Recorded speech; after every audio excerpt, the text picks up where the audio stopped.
26 अक्टूबर 2023 की सुबह 12 ऑस्ट्रेलियाई दोस्त, 4 लड़कियां और 8 लड़के उम्र 25 से 30 के बीच थीं। एक छोटे डॉक्यूमेंट्री प्रोजेक्ट के लिए एक योजना के साथ तैयार थे। उनका इरादा सीधा था, हेलीकॉप्टर से 30 मिनट में सिम्सन रेगिस्तान पहुंचना, अपनी डॉक्यूमेंट्री शूट करना और वापस लौटना। सुबह 5 बजे सभी 12 लोगों ने अपना सामान पैक किया और उम्मीदों से भरे हेलीकॉप्टर में बैठ गए। पहले 30 मिनट में उन्हें कोई भी ऐसी जगह नहीं मिली जो उनकी डॉक्यूमेंट्री के लिए एकदम सही हो। कुछ देर सोचने के बाद उन्होंने और आगे बढ़ने का फैसला किया। लगभग 45 मिनट और 200 किमी का सफर तय हो चुका था। सुबह के 5:47 बजे थे।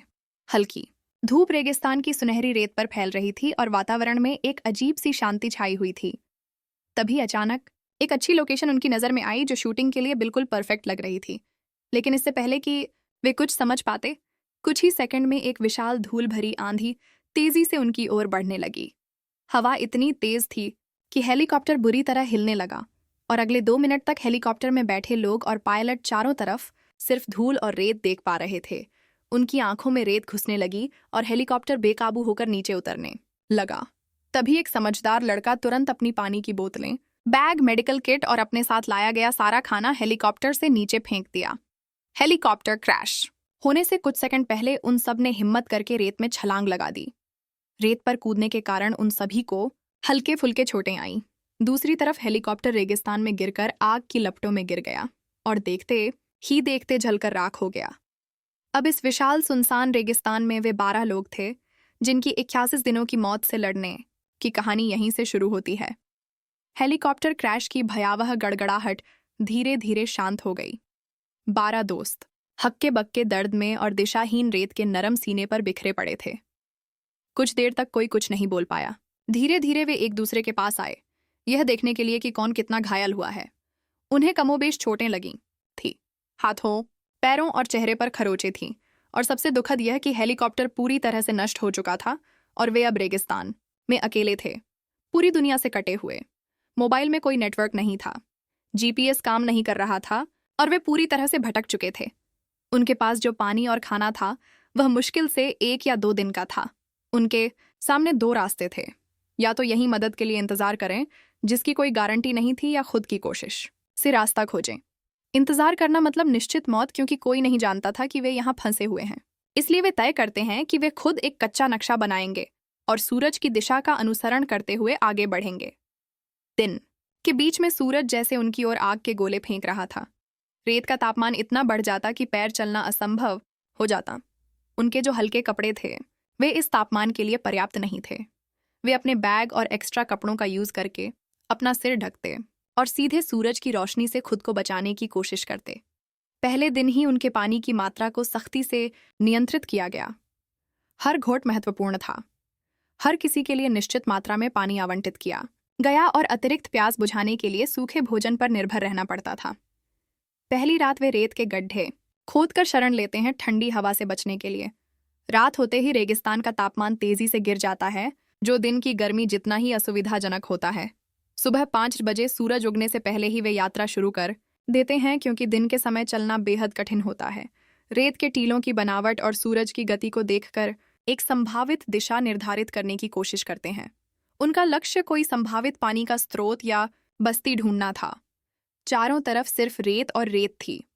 कोई निशान नहीं, कोई पेड़ पौधे नहीं जिससे दिशा तय की जा सके।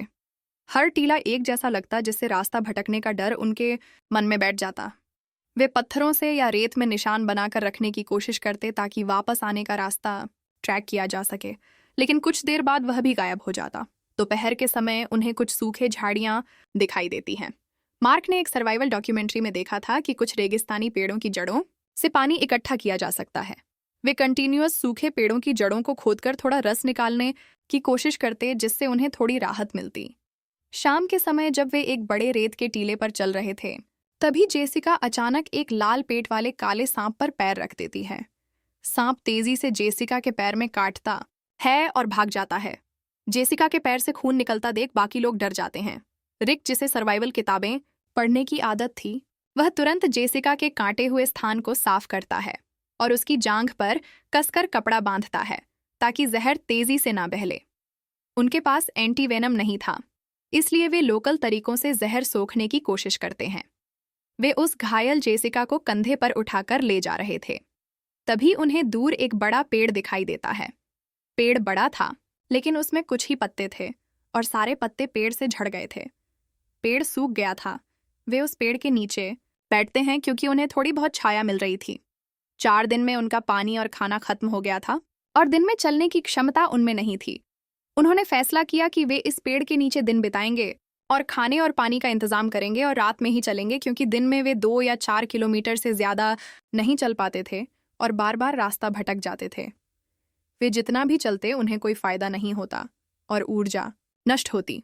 इसलिए उन्होंने फैसला किया कि दिन में आराम करेंगे, खाना और पानी ढूंढेंगे और रात में पूरी ताकत से चलेंगे। अगली सुबह दुखद रूप से जेसिका दम तोड़ देती है। सबकी आंखों में आंसू थे, लेकिन उन्हें आगे बढ़ना था। 5वें दिन के अंत में आकाश थोड़ा बादल भरा दिखाई देता है। उनकी आंखों में उम्मीद की एक चमक आती है, लेकिन कुछ ही देर में वह बादल उनके ऊपर से उड़कर चला जाता है। उनकी उम्मीदें यहाँ टूट जाती हैं। 6ठे दिन फिर से 2 लोग बीमार पड़ जाते हैं। साथ ही वे रास्ता भी भटक गए हैं। पानी और खाने के लिए वे फैसला करते हैं। उन्हें एक स्थायी आश्रय की आवश्यकता है। वे टीलों के किनारे गुफा या रेत के नीचे अस्थायी आश्रय बनाने की कोशिश करते हैं, जो उन्हें ठंडी हवा और भविष्य के संभावित तूफान से बचाएगा। रेत और कपड़ों का उपयोग करके वे एक छोटा आश्रय बनाते हैं। इस गुफा में अपना आश्रय बनाकर 2-2 की टीम बनाकर भोजन और पानी की तलाश में निकल जाते हैं। जिनके पास पानी कैसे प्राप्त किया जाए उसका ज्ञान था, वे पानी की तलाश में गए, और जिनके पास ये ज्ञान था कि रेगिस्तान में कौन से पेड़ हैं जिनके फल खाए जा सकते हैं जो जहरीले नहीं हैं, या पेड़ों से जो रस निकलेगा उसे पीकर जीवित रहा जा सकता है, वे उन पौधों की तलाश में निकले। रिक और सारा, जिन्होंने सर्वाइवल डॉक्यूमेंट्री में देखा था कि कुछ विशिष्ट चट्टानी संरचनाओं या सूखे नदी तल के नीचे भूमिगत जल पाया जाता है, वे उस तरह के लक्षण ढूंढने लगते हैं और एक पथरीले इलाके में कुछ पुरानी चट्टानी संरचनाएं पाते हैं। कई घंटों की खुदाई के बाद उन्हें एक गीली मिट्टी की परत मिलती है। सावधानी से खुदाई करके वे थोड़ा पानी इकट्ठा करते हैं, जो मिट्टी रहित ना होने पर भी पीने योग्य है। ये खोज उन्हें मरने से बचाती है। ये पानी उन्हें लगभग 2 दिन चलता है। रेगिस्तान में स्थित कैक्टस से लेकर विभिन्न वन जंगल के पेड़ पौधे, फिर घास फूस, इन सब का वे भोजन के रूप में उपयोग करते हैं। इसके अलावा रेगिस्तान में छिपे हुए जानवर, सांप और अन्य इत्यादि जानवर जो रेगिस्तान में पाए जाते हैं, उनका शिकार करना शुरू कर दिया। 4 दिन उस गुफा में बीत गए। 2 लोगों का शरीर और खराब हो गया था और 10 दिन में वे भी दम तोड़ देते हैं। कुल मिलाकर 9 लोग जीवित बचे। वे फैसला करेंगे कि यहाँ रहने से उनकी मौत निश्चित है, इसलिए चाहे जितनी भी कठिनाई हो वे पैदल ही पार करेंगे। उनका हर दिन का खाना लगभग खत्म हो रहा था। उन्होंने फैसला किया कि आज कुछ ज्यादा खाना इकट्ठा करेंगे ताकि 10 दिनों तक चलाया जा सके। इसलिए वे फिर से खाना ढूंढने निकल पड़े। कुछ खाना और कुछ पानी उन्होंने इकट्ठा किया। छोटे छोटे पेड़ पौधों को निचोड़कर उन्होंने पानी इकट्ठा किया जो 2-3 दिन चलेगा। 10वें दिन रात में वे अपना सामान लेकर निकल पड़े। वे रास्ता भटक गए थे। कोई नहीं जानता था कि वे कहाँ जा रहे थे, बस सीधे चलते जा रहे थे। उनके दिमाग में एक ही बात चल रही थी कि दिन में खाना ढूंढेंगे, एक गुफा का उपयोग करके दिन बिताएंगे और रात में पूरी गति से चलेंगे। दल की जिम्मेदारी एक व्यक्ति पर थी, बाकी लोग उस पर विश्वास करते थे। वे एक छड़ी और पत्थरों की मदद से एक प्राकृतिक घड़ी बनाते हैं जो सूरज की स्थिति देखकर समय का अनुमान लगाने में मदद करती है। यह उन्हें अपनी दैनिक गतिविधियों की योजना बनाने में और समय का एक विचार देती है। दिन 20 एक सुबह उन्हें कुछ पशुओं के पैरों के निशान दिखाई देते हैं। वे अनुमान लगाते हैं कि यह पैरों के निशान रेगिस्तान के किसी जानवर के होंगे, इसलिए वे उन पद चिन्हों का पीछा करते हैं और एक पास एक गड्ढा पाते हैं। जब वे उस गड्ढे को खोदते हैं तो उन्हें एक प्रकार का जानवर मिलता है जो रेगिस्तान में पाया जाता है। वे उसे निकालकर धूप में पकाकर खाते हैं। दिन 23 एक दिन उन्हें दूर एक छोटे समूह में कंगारू दिखाई देते हैं। कंगारू आमतौर पर पानी के पास रहते हैं, इसलिए वे कंगारुओं का पीछा करने का फैसला करते हैं। यह उनके लिए बड़ा अवसर था। उनमें से कुछ लोग शिकार करने की कोशिश करते हैं। वे पत्थर और लाठी का उपयोग करके कंगारू को रोकना चाहते हैं, लेकिन कंगारू तेजी से भाग जाता है। कंगारू शिकार में विफल रहने पर वे छोटे जानवर जैसे रेगिस्तानी सांप या छिपकली या शिकार करने की कोशिश करते हैं। दिन का तापमान 50 डिग्री सेल्सियस से ऊपर चला जाता है और रात का तापमान लगभग 0 के करीब गिर जाता है। यह अत्यधिक तापमान परिवर्तन उनके शरीर को और कमजोर कर देता है और उनकी नींद खराब कर देता है। दिन 50 कठिन वास्तविकता के बीच भी रेगिस्तान का रात का आकाश उनके मन में कुछ शांति लाता है। लाखों तारे और मिल्की वे उनके मन में प्रकृति की विशालता और अपनी क्षुद्रता का एहसास कराते हैं। अगले दिन सुबह जब वे रेत पर चल रहे थे, तभी एक भयानक तूफान शुरू हो गया और उस तूफान में वे सभी एक दूसरे का हाथ पकड़े हुए थे। तूफान उन्हें लगातार 2-3 घंटे तक उड़ाता रहा। तूफान उन्हें ऐसी जगह पर ले गया जहां चारों और रेत ही रेत थी और रेत के तूफान में लोग रेत के अंदर धंस सकते हैं। जब तूफान थमा और सब एक जगह इकट्ठा हुए तो उन्होंने देखा कि उनके टीम के 2 लोग गायब थे। बाकी 7 लोगों ने उन्हें खोजने की बहुत कोशिश की। सब ने सोचा कि शायद वे रेत के नीचे दबकर मर गए हैं, इसलिए वे फिर से आगे बढ़ने लगे। अब चाहे दिन हो या रात, वे इतने टूट चुके थे कि उन्हें कुछ याद नहीं रहता था। वे थोड़ा चलते थे, रेत में लेट जाते थे, फिर चलते थे। अगर कोई नहीं चल पाता था तो उसे पकड़कर ले जाया जाता था। मतलब एक ऐसा पल जो नर्क में भी नहीं होता या जिसकी कोई कल्पना भी नहीं कर पाएगा। 61वें दिन एक दिन उन्होंने हार मान ली। वे चल नहीं पा रहे थे। रात के अंधेरे में उन्होंने एक छोटी सी जगह ढूंढी। सब वहीं लेट गए और सब ने सोचा कि यहीं मर जाना बेहतर है, क्योंकि उनके पास ना पानी था ना खाना। वे लगभग प्यासे थे और कुछ देख नहीं पा रहे थे। उनका गला सूख गया था। उन्होंने सोचा कि शायद यह रात उनकी आखिरी रात है। इस रात के बाद और कोई रात नहीं आएगी। वे सो गए। लेकिन उस दिन ऐसा हुआ, सुबह अचानक बारिश होने लगी। पहले तो वे उठे और सोचा कि यह उनके मन का भ्रम है, लेकिन वे समझ गए कि यह बारिश का पानी है। वे जी भरकर पानी पिया और उनमें हिम्मत आ गई। वे चलने लगे।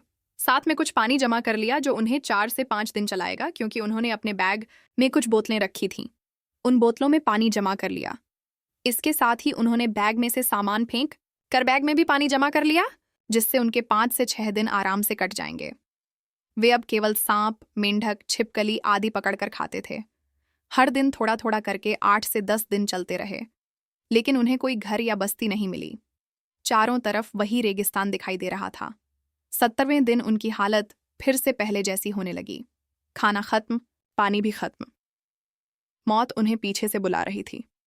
उनका शरीर सूख कर कांटा हो गया था। तब एक लड़की चल नहीं पा रही, उसे पकड़कर ले जाया गया। 36 दिन बीत गए। टीम में से एक और कम हो गया। उनके पास अब कुल 6 लोग बचे थे। रात भर वे कष्ट सहते हुए चलना शुरू किया। दिन निकला 77वें दिन। वे थक कर रात भर चलने के बाद सुबह सो गए, लेकिन सुबह उठकर जो देखा उससे सब चौंक गए। जहां वे सोए थे उसे थोड़ी दूर पर एक रास्ता था। ये रास्ता आगे बढ़ रहा था। इस रास्ते पर गाड़ियों के टायरों के निशान थे। तब वे समझ गए कि वे बहुत करीब पहुंच गए हैं। तब वे अपनी पूरी शक्ति से चलना शुरू किया। लगातार 2 दिन उस रास्ते पर चलते रहे और वे एक गांव में पहुंचे, एक आदिवासी गांव में।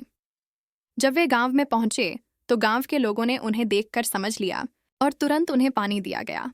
बचाए जाने के बाद उन सभी को अस्पताल ले जाया गया। गंभीर निर्जलीकरण, कुपोषण और नताली के टूटे हुए हाथ सहित उनकी विभिन्न चोटों का इलाज किया गया। उनमें से प्रत्येक का वजन काफी कम हो गया था, लेकिन वे जीवित थे। यह उनके लिए एक नया जीवन था। बाद में इस घटना पर ऑस्ट्रेलिया में एक किताब लिखी गई, जो ऑस्ट्रेलिया की बहुत प्रसिद्ध किताब है, जिसका नाम है डेजर्ट्स एम्ब्रेस। यह किताब बहुत प्रयोग है और यह कहानी आज भी ऑस्ट्रेलिया के हर कोने में जीवित रहने की मानवीय इच्छा शक्ति का प्रतीक है।